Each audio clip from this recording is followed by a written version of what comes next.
Well, I think in the little brochure it says I'm going to talk about the sort of compartmentation of the roofs, and that's a pretty tame topic after the two fascinating talks you've had before the coffee break. But what I want to do is just take you through the historical development of Chichester, give you a tour of the roofs, and then just look at some of the repairs we've been carrying out and sort of tease out some of the issues that I'm sure are going to be discussed later on or during the day. When Andrew first talked to me about this, having this symposium, I think Chichester came into my mind partly because I've been working there since 2012. And I've also been involved with Coventry and Carlisle cathedrals, but Chichester predominantly. And the question that went through my mind was, heaven forbid, if there ever was a fire there, and there has been fires in the past, what would we be trying to do with the roofs? Would we be restoring what's there? Because what's there is, as Robert says, a mashup. It's a real sort of lots of different layers. And do you try and then replicate those layers, or do you just say goodbye to that, or do you take the good bits and discard the rest? So that's the sort of underlying premise of the sort of talk I want to give to you this morning. So to begin with, Chichester Cathedral. This is, I'm sure you all have the latest Pevsner for West Sussex that was published this summer, and this is taken from it, and I'm afraid to say it's already out of date because the work we've been doing, it relates to the replacement of the copper roofs. This is the south elevation. We've already replaced the choir and the transept roofs with lead. So, yes, I suppose that's the tyranny of publishing, isn't it? For those of you who, I'm sure most of you know Chichester, but for those of you who don't, the cathedral is here. So it's slap bang in the middle of the city. It is a city. It's a very small city, but we have the railway station down here, South Street, North Street, East Street, West Street. So it's a pretty easy plan based on the Roman town and the Roman walls still there. And the cathedral, I say, is right bang in the centre of the city. And its spire, it's not as big as Salisbury, but it's still remarkably visible from the surrounding areas. This is from the south, from the Chichester Canal. This is from my back bedroom window of a house I bought in Chichester last year, just to the north of the city walls. And this is it in the city centre with the medieval market cross. So this is looking westwards with the cathedral spire visible just behind. So the cathedral, let me just put my glasses on for a moment. I'm going to not read too many dates, but just to set it out. The cathedral was originally at Selsey, which is a few miles to the south of Chichester towards the coast. That was 1075, and then the cathedral was built in its current position with the nave complete in about 1123. 1114, so just before that, there was a major fire. And in 1187, there was another major fire. So they had lots of, they had sort of fires within 50 years of each other at the early part of its life.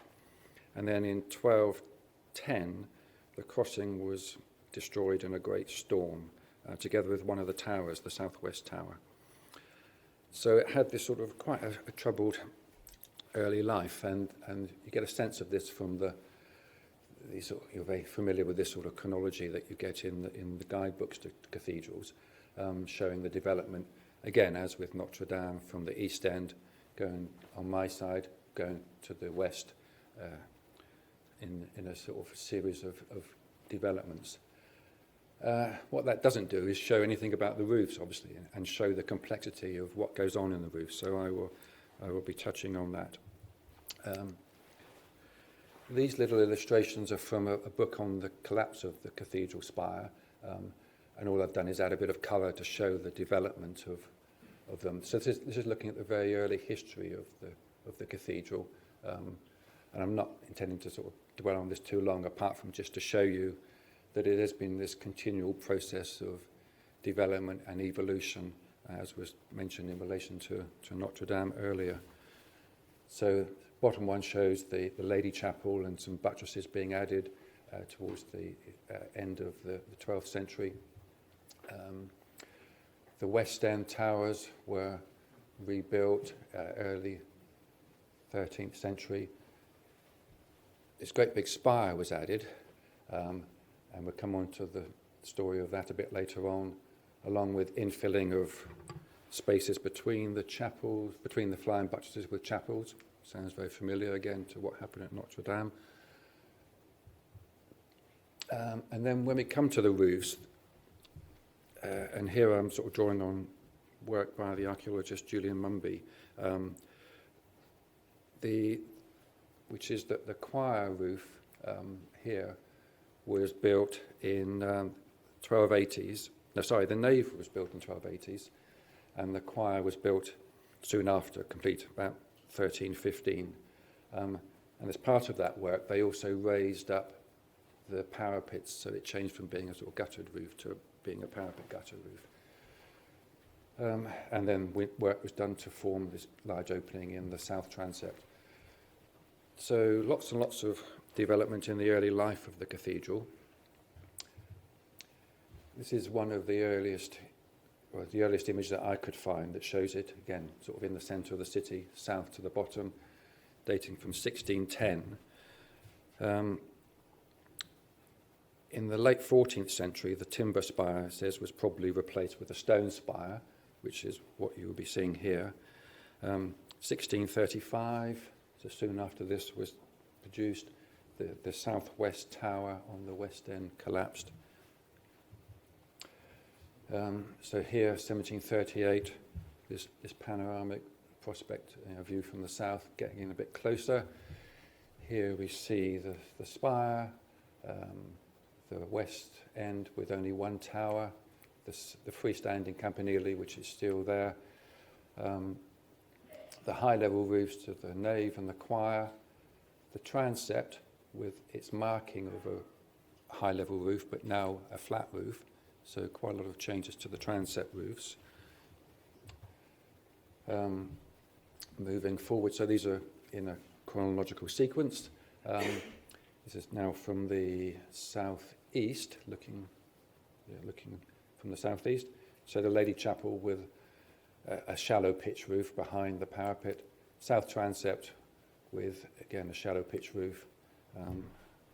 The main roofs to the choir still there. Similar sort of view, probably early 19th century. Again, early 19th century, this time from the northeast. This shows the north transept, again with its sort of shallow pitch roof hidden behind the parapet, but you can see there the markings of where the original pitch roof would have been. And then this is really sort of informative section, west on my side, east on the other side, showing the roof structure to the choir and to the nave. So we have these crown post trusses, and then at the west end, it doesn't pick it up here, but there was quite a lot of changes that were made to the roof to accommodate the two towers that were built. It actually sort of compresses the width of the nave at roof level. So that was early 19th century, but this roof dating from the 1280s, 1300s, so a very early survivor of a medieval timber roof. And moving forward, more picturesque views, this one from Fishbourne to the west, and Farmer Giles and his missus, again looking from the sort of southwest, showing the western end with only one tower. And then the sort of most major event in the recent past, within the last 2 centuries, was the collapse of the spire on the 2nd of February in 1861. And this is looking towards the nave. So I'm not proposing to talk a great deal about the collapse, but it really to sort of use these illustrations to give you glimpses of the roof structure that are visible. The main focus, the main focus of these is clearly on the sort of the destruction that had occurred after the spire collapsed. But if you can sort of divert your eyes from that and look up at the roofs, it starts to sort of feed into the story a bit more. But this was obviously a major calamity, which caused considerable amount of damage. So this is looking at the north transept, and bits of the south transept. You can see the King Post Truss just visible there. And then now standing inside, I mean, the most remarkable thing about this event was that the spire just seemed to have telescoped almost vertically downwards. It didn't fall sideways. So the damage for a spire of that height was actually fairly well contained within the crossing of the cathedral. And the story is well told in this book on the cathedral collapse of the cathedral spire. It's linked to the removal of what's called the Arundel screen across the end of the nave at this period. But I think the underlying cause was that this massive spire was built onto medieval foundations, and there were significant cracks and fissures in the masonry around the crossing. When the screen was taken down, there were reports that yes, there are some fissures here, but don't get too worried about it. And then things deteriorated quite rapidly afterwards until this event in February 1861. Here we are again. If you look at the top part of the slide, you can see the Queen post trusses of the north transept. And if you recall, I was showing you pictures from the early 19th century showing the transepts without a roof, with a shallow pitch roof. This is showing the Queen post trusses that were added sometime sort of 1830s, 1840s. I'm still sort of trying to sort of develop a full chronology, and there may well be records, but I just haven't sort of found them yet about accurate dates for these roofs. But this roof, for example, the north transept, this is all softwood timbers. And this illustration just sort of gives a summary of what was left after the collapse. So this is looking south transept, the nave, bits of the remains. I mean, what's interesting looking back at those images that we saw from Notre-Dame is it shows the sort of development of the cathedral with these big lumps of masonry as if they're homogeneous pieces of stone. And we all know that actually they're sort of dressed stone with often very poorly constructed rubble cores. So the nature of the material is not as robust as perhaps some models and images give the appearance of. For some reason, this is showing the vaults, stone vaults, which we have stone vaults to all the roofs, and then I don't know what this is here, this sort of timber platform, but it's not part of the structure that I've seen. And the south transept is actually King post trusses. So although it's reported to be produced from photographs, it's actually, there is some artistic license being shown in the production of this, but we won't hold it against them. So George Gilbert Scott was employed after the collapse. This is him on the right with the top hat, and the clerk of works on the left holding a drawing, also wearing a top hat. So Scott was brought in, and the spire was rebuilt and more or less complete by 1866. He did some work he heightened it by about 7 feet, and I think that heightening was probably at this level because if you remember, these roofs were already here. This is the choir.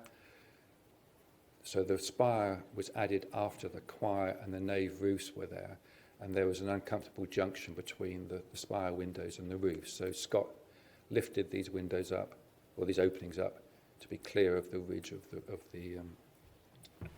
roofs. And gosh, I mean, fancy building a spire like that with that scaffolding today.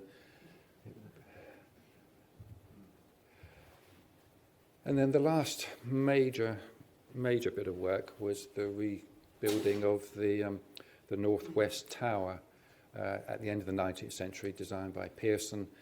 And again, I mean, there's a sort of comparison to his ideas of what was being shown to the towers at Notre-Dame of building these tall flesh on the top, never actually complete.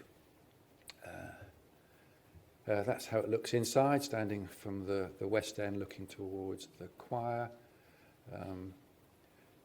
and that's standing at the crossing, looking westward. So this is the late 19th, early 20th century tower here. Nave roof with a very nice sort of wavy kink along the ridgeline of it. So yeah, I was brought in 2012 when Colin Kerr was the surveyor there, the architect there, to deal with the structural issues in relating to the replacement of the copper cladding. And there's a little book I found called The Shilling Guide to Chichester Cathedral that's published 1948 that says that the copper roof has just been added. So post-war work, I think, to replace the lead, or certainly would have been lead there originally. And the copper has now reached a stage where it's full of holes and it splits and things, so it's at, in fact, in places it's beyond the end of its useful life. At the same time, and there's no dates to say when this was done, but I can only think it was at the same time. Quite a lot of concrete was added, so this is now looking at the wall plates. You can all boo hiss. So this is the top of a wall with a double wall plate, ashlar pieces and common rafters, the boarding to the underside of the copper roofs, and these grey areas here are bits of concrete that were placed. And it's been done I'm sure it was done in a systematic way at the time, but there's no obvious pattern to that. So we think it was added to replace areas of decayed outer wall plate, and probably because they thought it was the right thing to have done at the time. We will withdraw judgment on that. I think one of the first things we did do was get a timber specialist to start probe drilling all these timbers just to see was there any decay that had been either hidden by the concrete or subsequently caused by the concrete. And the answer was that yes, there was. And the initial thought was that we might try and get rid of all this concrete. But I think we then did a couple of trials to try and cut it out without causing too much vibration and noise, and just found that it was a very good quality concrete. So most of that has now been left in a where we are sure that it's not going to be causing any damage in the future. And then, yes, the most recent work has been the installation of this compartmentation, this non-combustible boarding, along with these access ladders, access walkways through the roof. So this is the top of the stone vaults, and this is a non-combustible boarding with fire doors, which we think was added post 1984, the fire at York, just to try and control the spread of the fire. Probably does that as long as the doors are kept shut and the seals around the perimeter are kept closed. I mean, it does then detract from the sense of space you have when you go into there. And at the moment, it is only honoured guests who can get up there. It's not open to the public. So you do lose that sense of the openness of particularly the choir and the nave roofs. And it's also, it starts to change the environment within the roof space. So in terms of ventilation, getting air circulation, which we know is very important to prevent build-up of moisture and the decay of timbers. So how well the consequences of this were thought through and discussed at the time, I can't say, but they are in place separating It splits the choir in half and splits the nave into 3 separate bays. So let's now give you a tour of the 4 main high-level roofs, starting with the choir. And the first few photos I need to credit to the photographer who was working for the current surveyor, Anthony Feltham King. So these are professionally taken photographs, and you'll see the difference between these good ones and my not so good ones in a minute. But this is the choir looking towards the east window, and here we have medieval roof structure. So these are the timbers that we saw in that long cross-section, central post, with these raking props picking up the purlins, so the purlin span is broken into thirds. And looking in the other direction, so this is, well, what you can see is it's a real forest of timber. And that's partly because at some stage in the 19th century, intermediate trusses were added between the 12th century, 13th century trusses to reduce the span of the purlins. So that truss there is a 19th century softwood truss. And this is, where are we now? I think we're in the other half of the choir, so original roof and a 19th century element. And what you can see here, hopefully, is there's been succession of repairs to the ends of the trusses in the areas where you might expect them to need repairs because of water ingress. There's a big parapet gutter behind here. So we've had pieces of timber added, metal straps added. Quite a lot of these corbel brackets have been added on underneath, some in stone, some in brick. So there's been a whole succession and layering of changes. So, back to my question, if you were to if this was ever, destroyed or substantially damaged, what would you actually build to? Would you build back to the original roof structure, or would you build back to the roof structure with its 19th century interventions? These are all sort of hypothetical questions in this case, but lead on to the sort of discussions that we'll be having today, I'm sure. So this is one of my pictures again of the nave, looking towards the fire screen, which I say it really does sort of break down the sense of the space. We're now into where are we now? We're in the choir roof, so we're at the west end of the choir. So I'm getting lots of natural light through the west window. So this is a roof dating from the 1190s, 1200s, showing some details of it. So it really is a spectacular roof structure and one of the oldest survivals. And I think the carpentry for this is being influenced by what was going on in France at the time. So we're on the south coast, so people come, it's not that far from France. So I think this sort of trussing system, which is incredibly early for this country, came from the understanding, and the technology came from France, and then more or less disappeared, I think, until it was reintroduced by Inigo Jones in the Middle Ages. This is looking up at the roofs. So, pretty untouched and undamaged. So all the issues have really been at low level where water's been getting in. But I particularly like this one because it just shows you how many different interventions there have been to try and deal, which is really with the same problem. How do you repair the ends of members? So this is slightly atypical in that on the other side of this masonry wall is one of the towers at the west end. So this is different to the main body of the nave. But yeah, we've got corbel brackets that have been added. We've got a splice here in timber. Whether these were added at the same time the splice was added, I can't say. This is a pretty ad hoc support to this bottom plate stroke purlin. Further ones have been added along the past. A little prop there has been added to the base of the principal rafter. So as a piece, it's an incredibly interesting sort of story.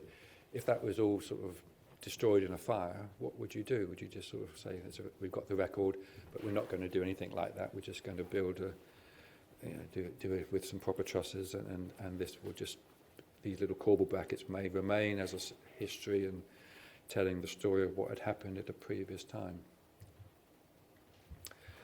So those, the choir and the nave are really sort of special, important trusses, roof structures with their trusses.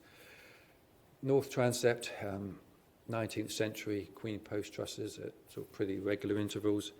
This is much more sort of modern in its form and technique, built with softwood. And the south transept is built using these sort of king post trusses. Quite why they use different forms for the spaces that are pretty much the same, I couldn't say. But here they are, and you can see they're at very close centres. They're at about sort of 6 feet, 2 metre centres. So it's a very robust roof.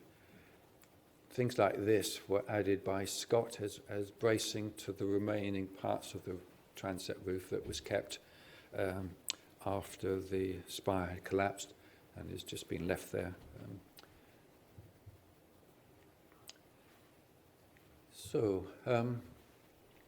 Let me just give you, let me finish off with a quick resume or summary of what we've been doing there. Let me go back to that one. So I mean, you saw the picture of rebuilding the spire with a little scaffold. This is what's now needed to re-roof the choir. So it's a substantial piece of temporary access and temporary roof. You can see the copper roof of the north transept here. And we're partly influenced by the peregrine falcons that roost in the spire. And so this had to be completely sealed to stop, mainly to stop the noise or try and reduce any disturbance to the falcons while they were going about their business of producing next year's flock. And that's having an influence on the final phase of the work. So we've done the choir last year. The transepts are just being completed now. And we're then moving on to the nave. And the nave is being delayed. Works are starting in next summer to allow for the falcons to have fled the nest. And as you can imagine, this sort of temporary works is a major part of the cost and also the programme. It took about 3 months to put the scaffolding up and another 2 months to take it down. And here we are inside that sort of gigantic space. So this is choir roof, south-facing slope looking towards the tower crossing. We left most of the boards in place because that's helping with the stability and they didn't need to come off. But what we were finding at the bottom was things like this. So bits of, this is the concrete, which even with my 20th Century Society hat, I wasn't looking to do any conservation work on. But you can see there's quite a lot of it, and so it was decided that if we can keep the structure dry and we can deal with the worst excesses of the damage that we found, we'll just leave that concrete there for the next generation to debate and deal with. Most of the work is involved sort of local repairs. So this is the base of one of the common rafters. I mean, these are substantial pieces of timber. They're sort of 8 by 10 in cross section, so they're by no means small. But and we've been dealing with the repairs in a sort of a number of different ways. So this is sort of traditional sort of scarfing in and wedging it tight. Again, you can see previous repairs that have been carried out. So we're doing a repair of a repair. What we haven't done is say, let's unpick all those previous repairs and let's get a neat and tidy roof.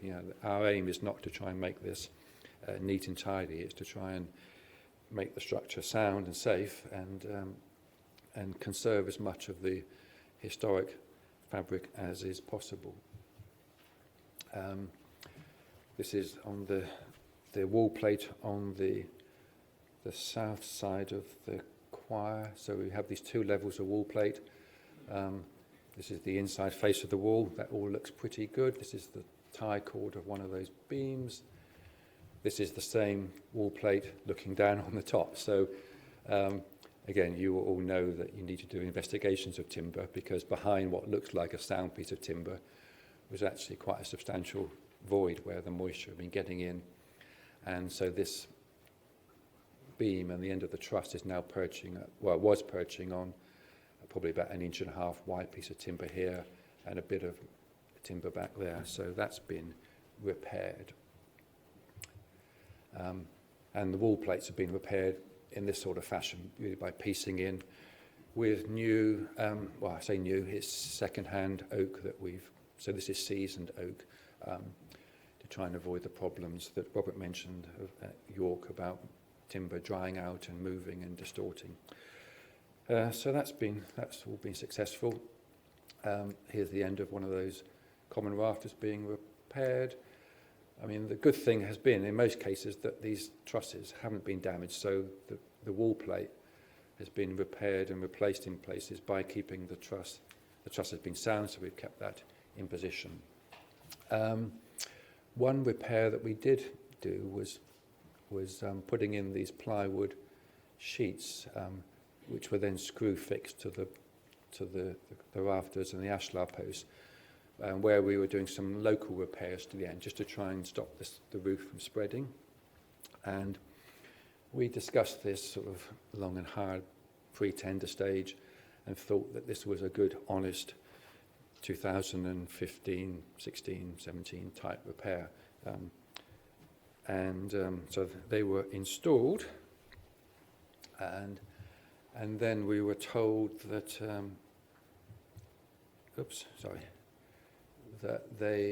I think the cathedral are thinking of opening the roof spaces to visitors, which I think would be a tremendous thing to do. And a group had gone up there and seen these bits of plywood and thought, actually, they look pretty crude. They look a bit too sort of, They might tick the spab box, but in terms of their sort of aesthetic impact, they were sort of rather incongruous.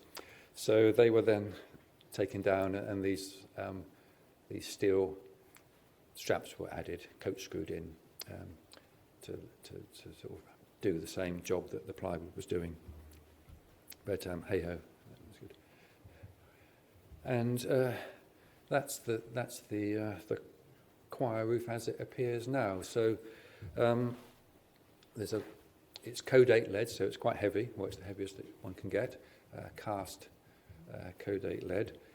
But I mean, those roof trusses are, in terms of dealing with the change in load from copper to lead, well, it's reinstating what was there originally. But we have done a few calculations just to allow me to sleep at night, knowing that the loads from the lead are not going to be causing any damage to the roof structure. So that was the choir finish last year. The transept, this is the south transept under wraps during the past summer. So again, a major piece of temporary works to protect the fabric while this is being carried out. And this is showing the copper here is the copper to the south side of the nave roof. And inside, some small repairs to wall plates. So again, just sort of piecing in. So no sort of major interventions, except in one location where we did find the end of the timber truss was damaged. We talked about scarf joints doing it in traditional timber, and in the end it was agreed to use these steel splices that are clamped around the tie cord to hold it in place. So an honest repair to the issue. Again, underneath you can see these corbels were added at some date previously. So again, we're dealing with layers of structure here, and this is now the 2019 layer that's been added. And a couple of views just to finish off. This is the south transept with its copper still in place, and this is it with the lead in position. So I think it does make a dramatic difference to the appearance of the cathedral from the surrounding city, and obviously has lots of benefits in terms of its longevity. And this is, to finish off, this was the cathedral a couple of weeks ago when I was there last, showing once you've taken the wrapping off, and this is what you find behind it. This incredible arrangement of scaffolding to provide you the access and protection that's needed. And so the final phase will be dealing with the west end of the cathedral, the choir, which will be starting next summer. And I think it is a roof that's accessible, and I think at some stage I think we should get the history group down there to have a visit, because I'm sure you could be telling me a lot of things that I don't know about it, I should know about it, but it is a sort of a real sort of chronology of the development of English roofs from the 1190s through until the 19th century. So on that, thank you very much.